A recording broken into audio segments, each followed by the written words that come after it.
Once upon a time in a galaxy far, far away, there was a planet made entirely of cheese. There were mountains of cheddar, valleys of camembert, rivers of mozzarella so vast they stretched from horizon to horizon.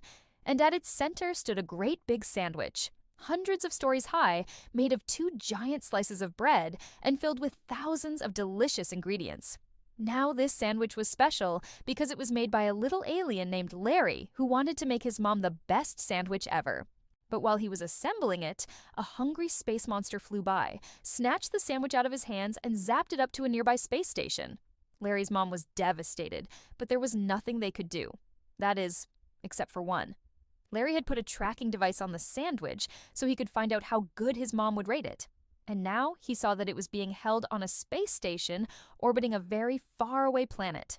The only problem was, Larry was also very far away, and he didn't know any spaceships or aliens that could get him there in time. But then he saw something. It was a lunchbox. Now, this wasn't just any lunchbox. It was a smart lunchbox with an AI program to make sure Larry never went hungry. So, if anyone could rescue the sandwich, it was it. The only problem was, the lunchbox was currently 42 light-years away on the other side of the galaxy. Thankfully, Larry had put snacks in the lunchbox, so he knew it had some energy left. So he poured all of his hopes and dreams into a tiny metal box, strapped it to the side of the lunchbox, and hoped for the best.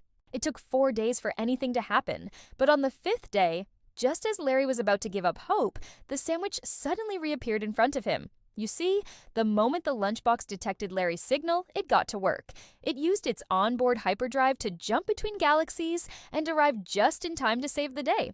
But there was a problem. While the lunchbox did manage to get back to the sandwich in time, it turns out the space station's inhabitants, a race of tiny green aliens with an insatiable appetite, had already sliced off a corner of it and were in the middle of eating it.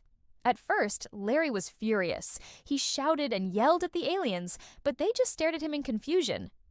You see, these aliens didn't have ears, and they couldn't understand a word he was saying.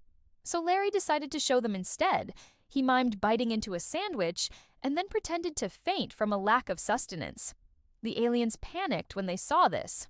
They didn't like hurting the little monster under their control, so they agreed to let him take the rest of the sandwich back home. But then, one of them noticed something strange. As soon as the little monster stopped making sad faces and started acting normal again, the sandwich suddenly looked a lot less appetizing.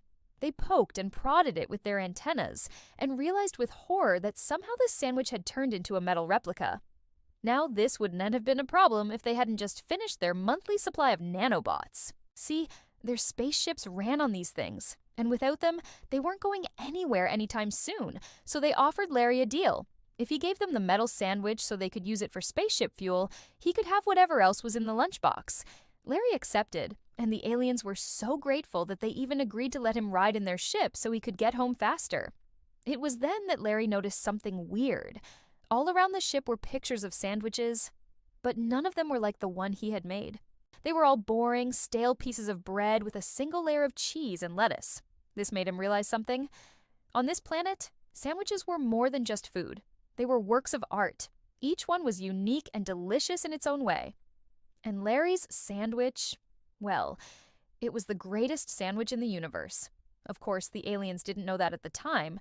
So, when Larry showed them the real thing, they were blown away. It was so much better than the metal fake, and they loved it so much they didn't even want to use it for fuel anymore. Instead, they asked Larry if he could make them each a personal sandwich, and he happily agreed. Using ingredients from the lunchbox, he assembled 5 of the most delicious sandwiches he could think of. One was filled with peanut butter and jelly, another with grilled cheese and tomato soup, and the third with ham and pineapple. The last 2 were filled with every ingredient he had left over, and they were so good the aliens almost forgot about their hunger for destruction. After they ate, they thanked Larry with a big hug and told him how much they appreciated him coming to save the day. And that's when Larry noticed their antennae were moving. He tilted his head in confusion until one of them spoke up. Turns out these aliens weren't just simpletons.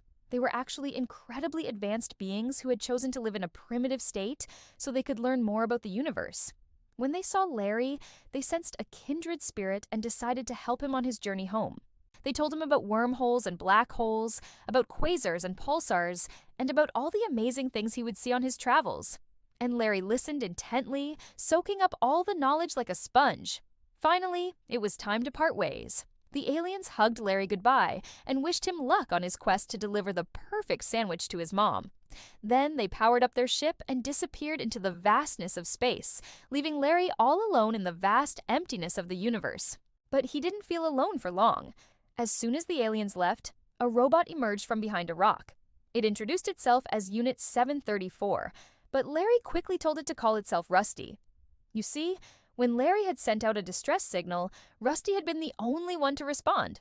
It was a humble little janitor bot, but it was strong and brave, and it had a heart of gold. Larry knew it was exactly the kind of friend he needed to get his mom her sandwich. And so the two of them set off together, traveling from planet to planet, riding asteroids and dodging comets, all in the hopes of getting home before nap time. But it was a long and dangerous journey, and Larry and Rusty soon found themselves in desperate need of supplies. Luckily, Larry remembered that the lunchbox still had some snacks inside, but when he opened it up, he found something even better. There was a whole new sandwich inside. It was even bigger and better than the last one, and it smelled absolutely delicious. Of course, Larry and Rusty couldn't resist. They sat down and ate the entire sandwich in one sitting, and afterwards, feeling energized and ready for anything, they continued on their way. Soon enough, they arrived home, and Larry carefully presented the sandwich to his mom. She took a bite, and her eyes lit up. It was the best sandwich she had ever tasted. In fact, it was so good she didn't even mind when Larry told her about his crazy adventures. Afterwards, she hugged him and Rusty goodbye and went off to work, leaving the two of them all alone in the house. And that's when Larry noticed something strange. The TV was on, and there were pictures of himself and Rusty all over the screen. Then he heard a familiar voice. It was the same voice that had answered his distress call, and as soon as he saw the face behind it, everything became clear. It was Unit 734, the robot he had named Rusty. But it wasn't just any robot. It was a scout for an elite group of intergalactic heroes known as the Galactic Goodies. And it had been watching Larry the whole time. See, the leader of the Galactic Goodies had a huge crush on Larry's mom and wanted to impress her by bringing her the best sandwich in the universe. But he needed someone to help him, someone with a kind heart and an adventurous spirit. And he had been watching Larry for months, waiting for the perfect opportunity to ask. Now that the test was over, it was time for him to make his move. With a deep breath, he stepped out from behind the bushes and approached Larry's house. As soon as Larry's mom saw him, her face lit up with a smile. It was clear that the two of them were meant to be together, and Larry couldn't be happier for her. He hugged Rusty goodbye and wished him luck on his quest to win his mom's heart. Then he went inside to watch TV and wait for the inevitable happily ever after. The end.